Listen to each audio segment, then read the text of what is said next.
Today we're gonna be recording about scary videos. Alright, let's get started with this.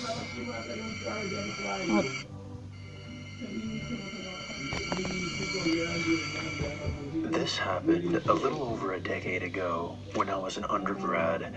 I worked as a pharmacy technician my sophomore through senior years. A pharmacy? At a pharmacy, of course, Like you Joe. have regulars. One regular was Joe. Guys, if you hear that in the background, I'm straggly sorry. hair and an affinity for bizarre outfits.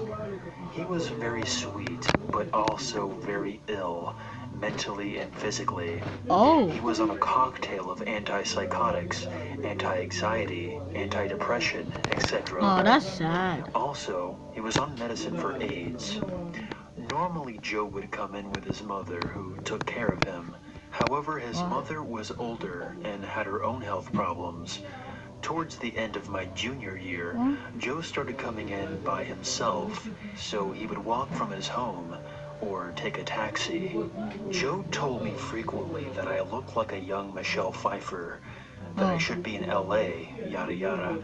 Aside from the curly blonde hair, I never really saw the resemblance, but okay. I was polite, told him thanks, and asked him how his mother was. Made general small talk while I rang up his scripts. He never gave me the beware vibe. My senior year, Joe's mother came in without him and told us that Joe wasn't doing well.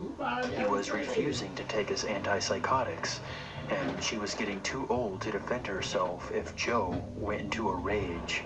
She was having him placed in a home for patients like Joe. I didn't know until that day that Joe was technically under guardianship. The courts and his doctors deemed him too ill to make important financial and medical decisions. Really? Joe's mother gave us the medical release so that Joe's new home could send their staff to pick up his medicine.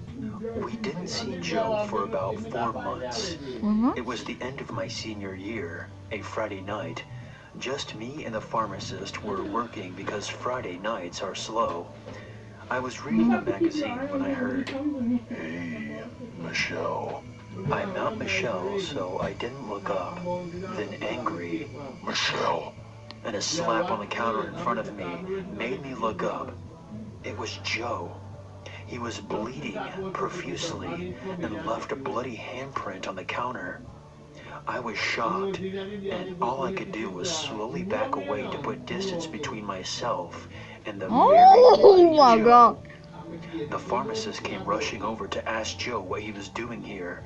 His home had picked up his meds on Tuesday. "I wanted to see Michelle. I miss her."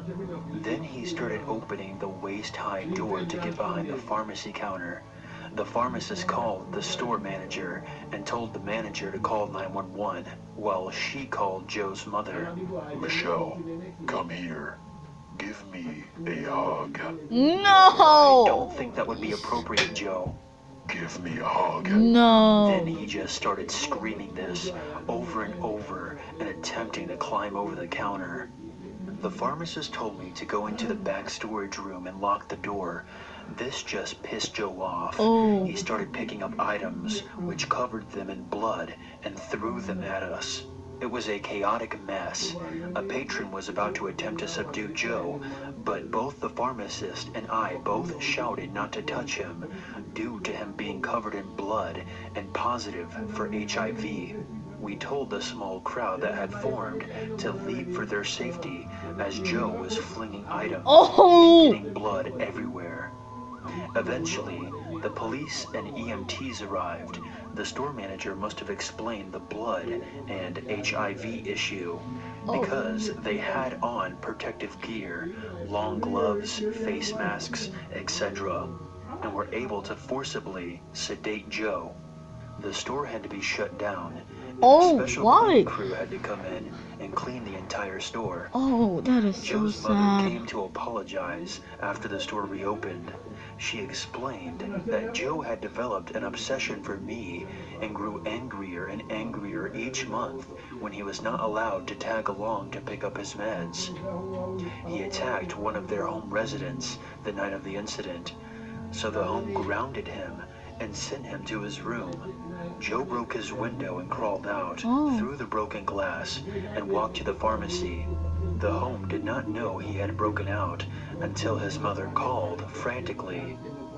His mother was considering suing the home for negligence, and she had moved Joe to a more secure mental health facility. Oh, see you soon, my chill. No, not my chill. I don't know the name, but the man I saw in my apartment. It was around the time that our area was plagued by lots of sexual assault cases.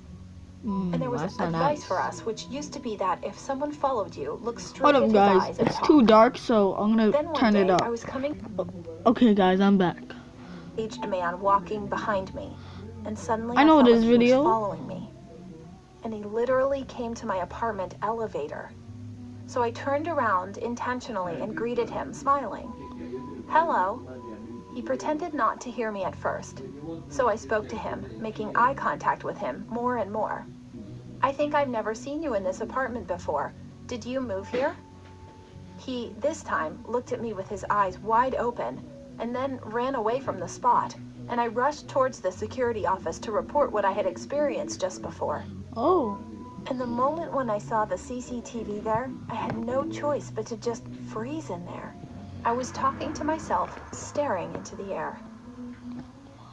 2. The note in the trash can. It was during class time. I was exchanging a little note with one of my friends, writing just a boring story, you know. And after class, I tore up the paper and threw it into the trash can. On my way home after school, I realized that I had left some of my stuff in my locker, so I headed back to the classroom. But I felt something strange when I arrived in front of the class. So before I opened the front door, I slowly looked at people through the window next to the door, and when I looked inside, there was another of my classmates there.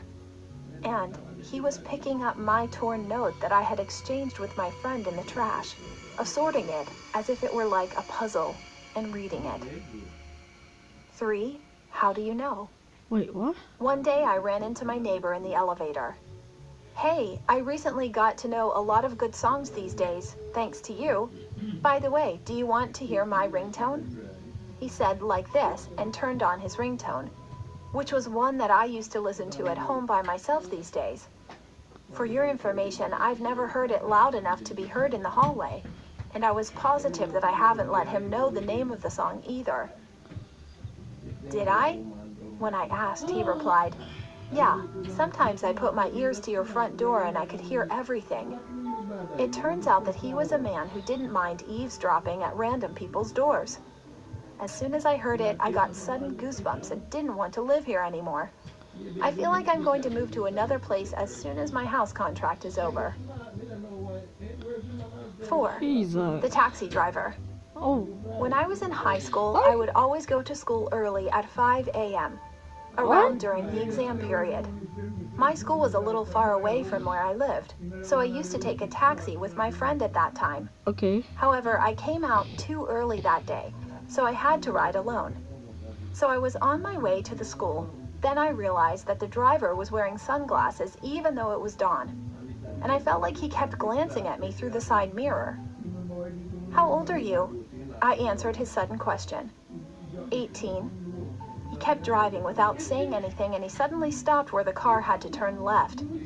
Then he called me. Get off. Excuse me? Totally freaking out, I asked him, and he calmly replied, I said get off. You couldn't have gotten off if you weren't the same age as my daughter, you know? The moment I heard his words, I got goosebumps from head to toe. I ended up getting off the car without looking back and ran away to school. 5. 18 like your daughter?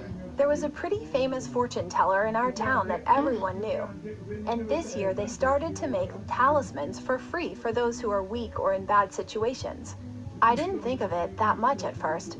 Since it was just a talisman, there was a rumor about its effectiveness, but you know it wasn't sufficiently proven.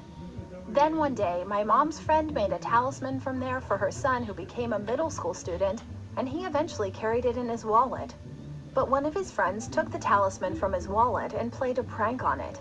He rubbed the talisman on the stone and it got crumpled all over the place. And the incident happened the next day. While her son was riding his bike to school, he was hit by a dump truck in front of the main gate, which ended up becoming a paraplegic. I got goosebumps, and afterward, I repeatedly asked my mom not to even think about getting anything like a talisman from the fortune tellers for a while. Alright. Guys, that was the end of the video.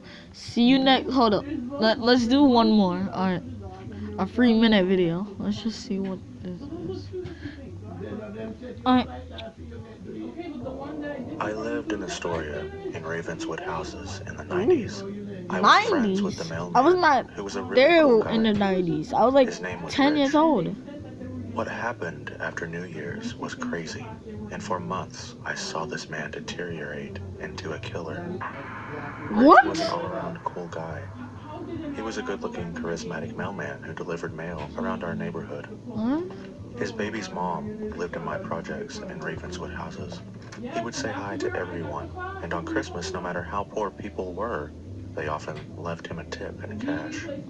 Rich had a dark side to him that involved a fight where he beat his baby's mom and got a restraining order. He broke her orbital bone during an argument.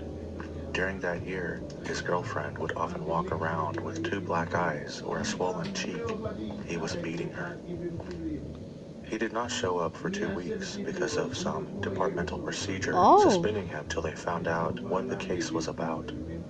I saw him 2 weeks later and Rich was less cheery. The new year brought him a child support garnishment for his kid and legal problems, not to mention problems regarding custody. A few months passed and I had noticed him staring into the distance of the hot sun. He did not look good. His long stares would be longer and longer, and it would take his name being called 3 times for him to respond. Everyone around the area heard he had broken a court order and beat his girlfriend again. Rich was not the cheery, charismatic man we had once known, but something darker. One day, coming out from work, I see a Telemundo truck with Eyewitness News Channel 7 and a New York 1 news van. Rich killed his wife and 7-year-old and 13-year-old stepson. Both heads were chopped off. The kid's penis was found in their mouths. Both heads were in a closet. They lived 2 Oh my God! And my friend was their neighbor. Cops sealed off the building. Rich tried to slit his wrist, but failed and was taken by an ambulance. After detectives left the crime scene 2 weeks later and everything was concluded, we snuck through my neighbor's yard, who lived next door to the crime scene. All the action took place in the kitchen. There were trails of blood from the living room to the bedroom, like the bodies had been tracked. The bedroom had a broken door. You stupid! If I was black, I've been running the other direction. No, that's not gonna be me. You stupid! Oh, hold up. We didn't go inside. This was before a crime scene. Yeah, you smart. I had nightmares for weeks. Obviously. There was a boy who lived in my building who was 7, who was friends with Rich's kid. He became completely traumatized after he heard about his friend's death. His mother encouraged me to talk to him, since he looked up to me as a big brother. I remember he asked me, why do people hurt kids? I could only say, because they are sick in their heads. He sobbed in front of me and I, of course, comforted him.